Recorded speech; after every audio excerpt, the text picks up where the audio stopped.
विपक्षी एकता में क्या आम आदमी पार्टी और कांग्रेस एक साथ होंगी? विपक्षी एकता में क्या तृणमूल कांग्रेस और कांग्रेस पार्टी एक साथ होंगी? एचडी देवेगौड़ा की पार्टी जनता दल सेक्युलर पहले ही इससे अलग हो चुकी है।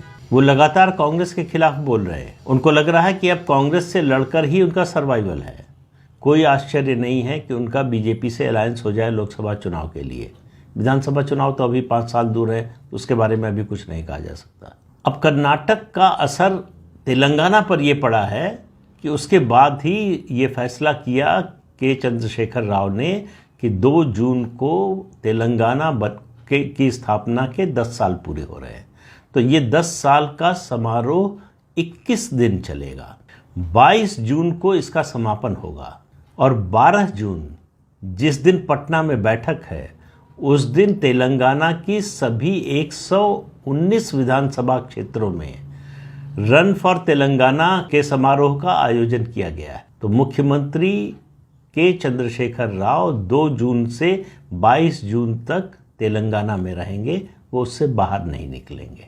केसीआर को लग रहा है कि ये विपक्षी एकता के चक्कर में ऐसा न हो कि हाथ से तेलंगाना निकल जाए, तो इसलिए उन्होंने तय किया है कि एंटी इनकम्बेंसी को जितना काट सके, जितना रोक सके, उतना रोकने की कोशिश हो रही है।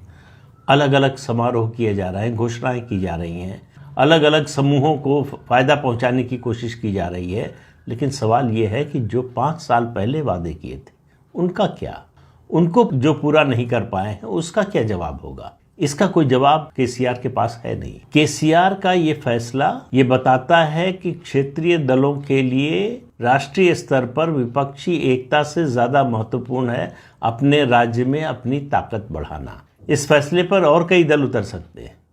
कौन कौन होगा उसमें सबसे पहले जो नाम नज़र आता है वो है तृणमूल कांग्रेस का, ममता बनर्जी का, और वो तो स्पष्ट रूप से कह भी चुकी हैं। और चूंकि अखिलेश यादव आजकल वही बोलते हैं जो ममता बनर्जी बोलती हैं, तो अखिलेश यादव भी ऐसा कर सकते हैं। तो धीरे धीरे विपक्षी एकता में जो पार्टियों की संख्या थी उनमें लगातार कमी आती जा रही है। वो जो शरद पवार ने बात कही थी कि इच्छा तो है सबकी विपक्षी एकता की, लेकिन उसके लिए कुछ ठोस करने को तैयार नहीं है। और ठोस का मतलब राजनीति में, खासतौर से चुनावी राजनीति में, यही होता है कि कौन कितनी सीटें कहां से लड़ेगा।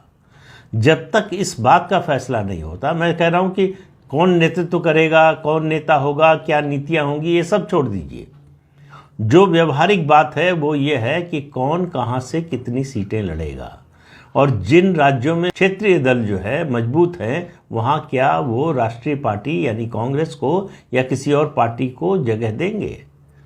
इससे तय होगा कि विपक्षी एकता का स्वरूप क्या होगा, अगर बनता है। मुझे बनता हुआ नज़र नहीं आ रहा, लेकिन राजनीति में कोई किसी तरह की भविष्यवाणी नहीं करनी चाहिए।